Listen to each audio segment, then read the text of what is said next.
শ্রেণীর প্রিয় ছাত্রছাত্রীরা, তোমাদের প্রথম পার্বিক মূল্যায়ন বা ফার্স্ট সামেটিভ ইভালুয়েশনের সময় কিন্তু একেবারেই আগত।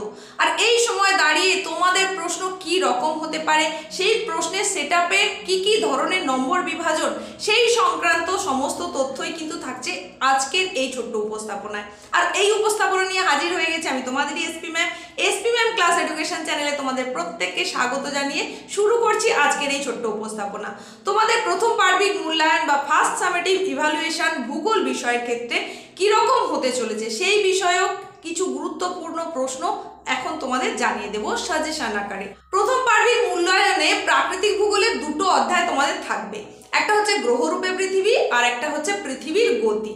এই দুটো অধ্যায় থাকছে প্রাকৃতিক ভূগোল থেকে, আর আঞ্চলিক ভূগোল থেকে থাকছে ভারতের সম্পদ। এই তিনটে অংশের ওপরেই কিন্তু তোমাদের প্রথম পার্বিক মূল্যায়ন বা ফার্স্ট সামেটিভ ইভালুয়েশন হওয়ার কথা। এইবার এই যে তিনটে অধ্যায়ের কথা বললাম, এখান থেকে টোটাল কত নম্বরের প্রশ্ন হবে? মোট 40 নম্বরের প্রশ্ন হবে। তোমাকে সময় দেওয়া হবে 1 ঘন্টা 30 মিনিট। তাহলে এই যে তোমাদের টোটাল 40 নম্বরের ওপরে পরীক্ষা হবে, যেটার জন্য 1.5 ঘন্টা টাইম দেওয়া হবে, সেখানে টোটাল সিলেবাসে তাহলে কি বললাম, প্রাকৃতিক ভূগোলের এই দুটো অধ্যায় থাকছে, তারই সঙ্গে সঙ্গে থাকছে আঞ্চলিক ভূগোলের এই অধ্যায়টা ভারতের সম্পদ। এই তিনটে অধ্যায় ছাড়াও আরো একটা গুরুত্বপূর্ণ জিনিস কিন্তু তোমাদের থাকছে, সেটা হচ্ছে এই মানচিত্র কিন্তু তোমাদের থাকছে। তাহলে টোটাল এইটার ওপর বেশ করে, এই সিলেবাসটার উপর বেশ করে তোমার ফার্স্ট সামেটিভ ইভালুয়েশন হতে চলেছে তোমার স্কুলে। এবার এই সিলেবাসের কিছু পরিবর্তন করতেও পারে, আবার নাও করতে পারে। এবার এখান থেকে তোমাদের কি ধরনের প্রশ্ন আসবে সেটা এবার জানিয়ে দেব। এইবার দেখো, সম্পূর্ণ নম্বর বিভাজনটা আমি তোমাদেরকে এই ছকের মাধ্যম দিয়ে বোঝানোর চেষ্টা করছি যে কোন অধ্যায় থেকে কি ধরনের প্রশ্ন আসবে। ভালো করে লক্ষ্য করো। দেখো, একেবারে শুরুতেই তোমাদের যে অধ্যায়টার কথা বলছি সেটা হচ্ছে গ্রহরূপে পৃথিবী। এখানে এমসিকিউ প্রশ্ন থাকবে। এমসিকিউ মানে মাল্টিপল চয়েস, 1 নম্বর করে দুটো, মানে 2 নম্বর। এটা হচ্ছে আদার্সের ঘর, মানে সেখানে শূন্যস্থান পূরণ, সঠিক উত্তর নির্বাচন, সত্য মিথ্যা, বাম ডান যা খুশি আসতে পারে, সেরকম থাকবে দুটো, মানে 2। এসএকিউ প্রশ্ন মানে কি, কাকে বলে, বলতে কি বোঝো, এইরকম প্রশ্ন আসবে, সেখানে একটাই করতে হবে 2 নম্বরের, সেখানে 2। 3 নম্বরের প্রশ্ন থাকবে একটা, আর 5 মার্কের প্রশ্ন এই অধ্যায় থেকে থাকার কথা নয়। এরপরে পৃথিবীর গতি অধ্যায় থেকেও দুটো এমসিকিউ, দুটো আদার্স কোশ্চেন মানে শূন্যস্থান সঠিক উত্তর নির্বাচন, 2 নম্বর। এসএকিউ প্রশ্ন একটা থাকবে 2 নম্বরের, 3 নম্বরের প্রশ্ন একটা, এবং অবশ্যই এখান থেকে একটা 5 মার্কের প্রশ্ন থাকবেই। আর ভারতের সম্পদ, এখানেও এমসিকিউ থাকবে 3টে, আদার্স যে 1 নম্বরের প্রশ্ন সেটা থাকবে 3টে, এসএকিউ প্রশ্ন একটা থাকবে, 3 নম্বরের প্রশ্ন একটা থাকবে। এখান থেকেও কিন্তু কোনো 5 মার্কের প্রশ্ন হওয়ার কথা নয়। আর মানচিত্র, যেটা তোমাদের বলেছিলাম, এই মানচিত্র থাকার কথা, যেখানে 1 নম্বর করে 5টা মানচিত্রে চিহ্নিতকরণ থাকার কথা, যেখানে থাকবে মোট 5। তাহলে টোটাল এমসিকিউ সবগুলো মিলিয়ে থাকবে 7 নম্বরের। আদার্স যে সমস্ত 1 নম্বরের প্রশ্ন সেটা থাকবে 8 নম্বরের। এসএকিউ 2 নম্বরের প্রশ্ন, সেখানে থাকবে 6 নম্বর। 3 নম্বরের প্রশ্ন সেটা হবে 3টে করতে হচ্ছে বিভিন্ন, মানে 3টে জায়গা থেকে, প্রত্যেকটা থেকে একটা করে, সুতরাং 9। আর 5 মার্কের প্রশ্ন একটা এবং মানচিত্র চিহ্নিতকরণ একটা মিলিয়ে হচ্ছে 10 নম্বর। এই টোটাল 40 নম্বরের ডিভিশন তোমাদের এই প্রথম পার্বিক মূল্যায়নের জন্য বা ফার্স্ট সামেটিভ ইভালুয়েশনের জন্য। আশা করি সম্পূর্ণ ছকটা তোমরা নিশ্চয়ই বুঝতে পেরেছো। এইবার যেটা বলতে হয় সেটা হচ্ছে, এই অনুযায়ী যে তোমার স্কুলের প্রশ্নপত্র তৈরি হবেই এমন কিন্তু নয়, এই অনুযায়ী হওয়ার কথা, কিন্তু প্রত্যেক স্কুল নিজের সুবিধে মতো সিলেবাসটা ঠিক করে নেয়।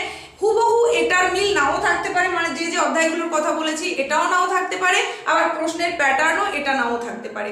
তোমার স্কুলে কীরকম প্রশ্নের প্যাটার্ন হচ্ছে সেটা এর ওপর নির্ভর করা উচিত।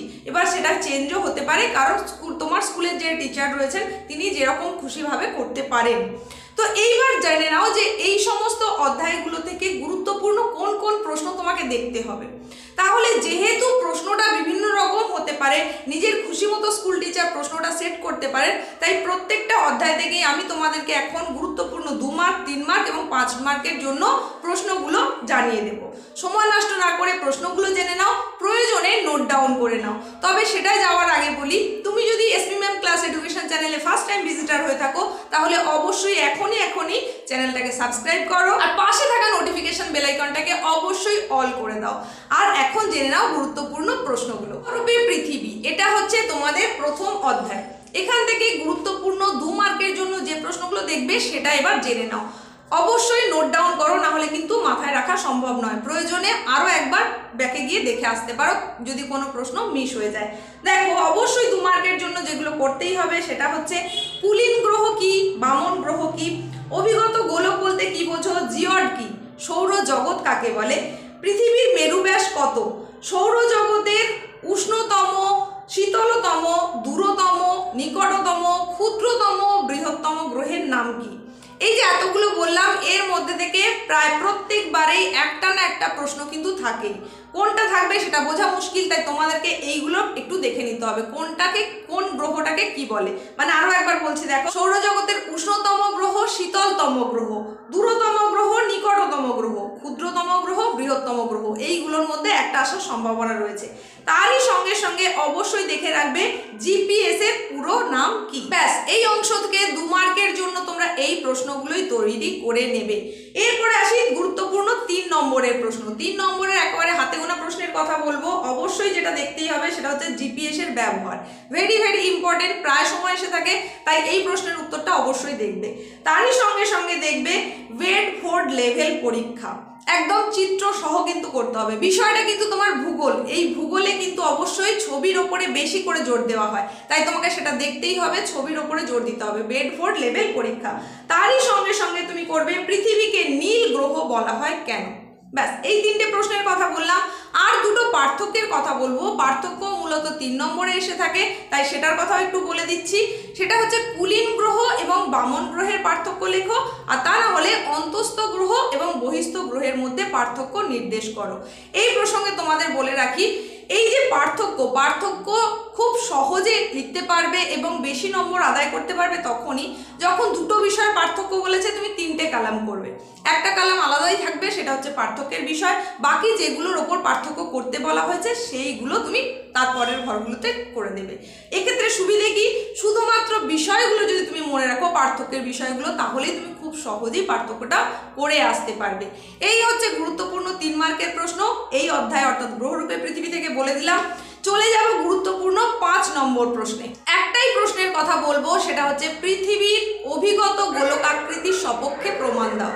যদিও তোমাদের আমি বলেছি গ্রহরূপে পৃথিবী এখান থেকে কোনো 5 মার্কের প্রশ্ন হওয়ার কথা নয়, কিন্তু যেহেতু স্কুল সেট আপ করবে তাই প্রশ্ন সেখান থেকে ফেলতেই পারে, সেই জন্য একটাই প্রশ্নের কথা বললাম 5 মার্কের জন্য।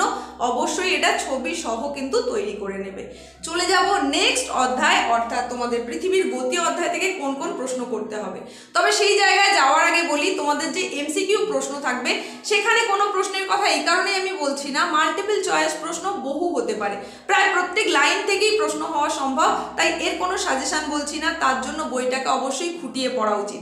তোমার স্কুল থেকে যতটা সিলেবাসের কথা বলেছে সেই সিলেবাস অনুযায়ী প্রত্যেকটা অংশ খুঁটিয়ে পড়লে এমসিকিউ প্রশ্ন তবেই কমন পেতে পারবে এবং সেখান থেকে ভালো নম্বর পাওয়া যাবে।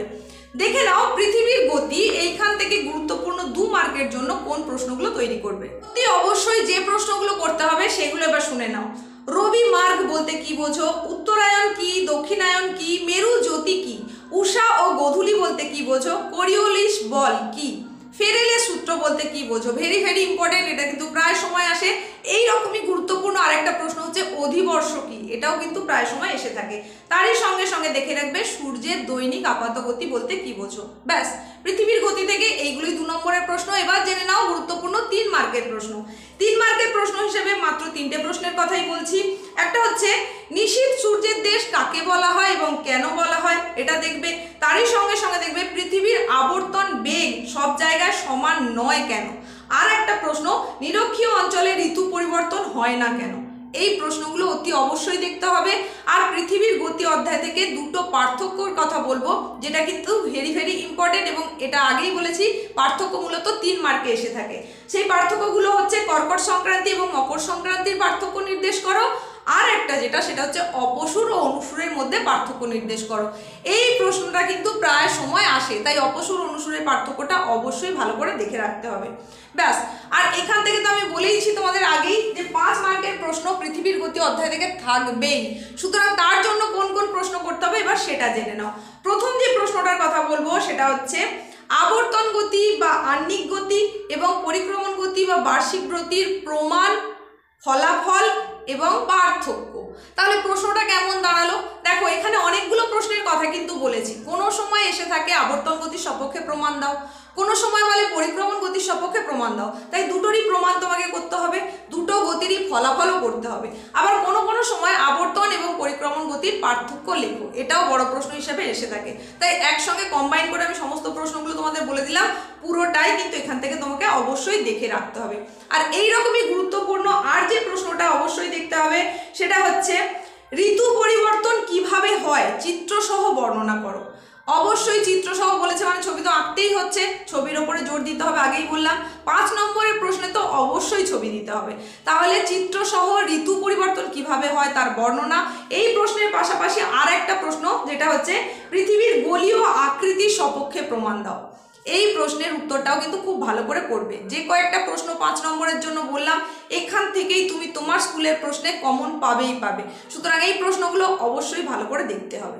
চলে যাব নেক্সট পোর্শন, অর্থাৎ ভারতের সম্পদ। এখান থেকে তোমরা কোন কোন প্রশ্ন করবে সেটাই এবার জানিয়ে দেবো। তবে তার আগে বলি, আজকের এই উপস্থাপনা যদি তোমার ভালো লেগে থাকে তাহলে অবশ্যই লাইক করে দাও আর বন্ধুদের মধ্যে প্রচুর পরিমাণে শেয়ার করে দাও। ভারতের সম্পদ পোর্শন থেকে 2 নম্বরের জন্য তোমরা তৈরি করবে সম্পদের বৈশিষ্ট্য, জীবাশ্ম জ্বালানি বলতে কি বোঝো, সম্পদ সংরক্ষণ, নিরপেক্ষ উপাদান, কয়লাকে কালো হিরে বলা হয় কেন, খনিজ তেলকে তরল সোনা বলা হয় কেন।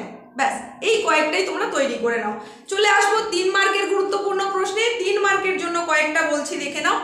3 মার্কের প্রশ্ন হিসাবে একটা কিছুর সুবিধা অসুবিধা আসে, সেইগুলো কি কি এবার একটু জেনে নাও। সেটা হচ্ছে চিরাচরিত শক্তি, অচিরাচরিত শক্তি, পারমাণবিক শক্তি, জলবিদ্যুৎ শক্তি এবং ভূতাপ শক্তি।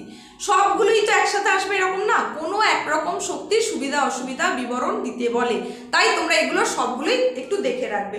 তারই সঙ্গে সঙ্গে 3 মার্কের জন্য অবশ্যই দেখতে হবে সম্পদ সংরক্ষণের প্রয়োজনীয়তা কি, কি কারণে সম্পদ সংরক্ষণ করব সেটাও একটু দেখে রাখতে হবে। আর একটা অতি গুরুত্বপূর্ণ প্রশ্ন, সেটা হচ্ছে আধুনিক শিল্প দানব কাকে বলা হয় এবং কেন বলা হয়। তারই সঙ্গে সঙ্গে অবশ্যই দেখবে আকরিক লোহা, কয়লা, খনিজ তেলের শ্রেণী বিভাগ। যে কোনো একটা শ্রেণী বিভাগ আসবে, তোমাদেরকে প্রত্যেকটাই দেখতে হবে। পরের প্রশ্ন, বর্তমানে ভারতে অচিরাচরিত শক্তি উৎপাদনের ওপর গুরুত্ব আরোপ করা হচ্ছে কেন। ভেরি ভেরি ইম্পর্টেন্ট প্রশ্ন, অবশ্যই দেখে নেবে। চলে যাব 5 নম্বরের প্রশ্ন, গুরুত্বপূর্ণ 5 নম্বরের প্রশ্ন। যদিও আমি তোমাদেরকে বলেছি যে ভারতের সম্পদ থেকে 5 মার্কের প্রশ্ন আসার কথা নয়, কিন্তু তারপরেও কেন বলছি, কারণ স্কুল যদি চায় তাহলে সেখান থেকে প্রশ্ন দিতে পারে। এইবার তার জন্য তুমি কোন কোনগুলো দেখে রাখবে একটু জেনে নাও। সেটা হচ্ছে পূর্ব ভারতে অধিকাংশ তাপবিদ্যুৎ কেন্দ্র গড়ে ওঠার কারণ লেখো। এটা 5 মার্কের মতন তৈরি করবে। তারই সঙ্গে করবে যেটা, সেটা ভেরি ভেরি ইম্পর্টেন্ট, জলবিদ্যুৎ উৎপাদনের অনুকূল পরিবেশ বর্ণনা করো। খুব খুব খুব গুরুত্বপূর্ণ প্রশ্ন, অবশ্যই তৈরি করতে হবে। তারই সঙ্গে করবে সম্পদ সৃষ্টিতে মানুষ, প্রকৃতি ও সংস্কৃতির ভূমিকা। ব্যাস, এই প্রশ্নগুলো অতি অবশ্যই তোমাকে এখান থেকে করতে হবে। তাহলে 3টে অধ্যায় থেকেই আমি কিন্তু তোমাদের জন্য গুরুত্বপূর্ণ বিভিন্ন মার্কেট প্রশ্নের সাজেশন বলে দিলাম। বাকি থেকে গেল মানচিত্র। এই মানচিত্র বিষয়টা বিভিন্ন স্কুলের ওপর ভ্যারি করে। কোনো কোনো স্কুল পশ্চিমবঙ্গের ওপরে প্র্যাকটিস করায়, কোনো কোনো স্কুল ভারতের ম্যাপের ওপরে প্র্যাকটিস করায়, কোনো কোনো স্কুল আবার মানচিত্র চিহ্নিতকরণ না দিয়ে সেখানে তার পরিবর্তে প্রশ্ন দিয়ে দেয়। তাহলে তোমার স্কুলে কি ঠিক করা হয়েছে, পশ্চিমবঙ্গের ম্যাপ চিহ্নিতকরণ নাকি ভারতের ম্যাপ চিহ্নিতকরণ, সেই অনুযায়ী তোমাকে প্র্যাকটিস করতে হবে। এখানে নতুন করে আমি আর কিছু দিলাম না। তবে যদি তোমাদের প্রয়োজন হয়ে থাকে পশ্চিমবঙ্গের মানচিত্র চিহ্নিতকরণ বা ভারতের মানচিত্র চিহ্নিতকরণ তোমার স্কুলে কোনটা দিয়েছে সেটা তোমরা যদি কমেন্টে জানাও, এবং যদি তোমাদের সেই সংক্রান্ত ভিডিও দরকার হয়ে থাকে অবশ্যই কমেন্টে জানাবে। আমি তাহলে পরবর্তীতে সেগুলো নিয়ে আসার অবশ্যই চেষ্টা করব। আজকের মতো উপস্থাপনা এইটুকুই। খুব তাড়াতাড়ি তোমাদের সঙ্গে আবার দেখা হচ্ছে নতুন কিছুর সঙ্গে। প্রত্যেকে ভালো থাকো।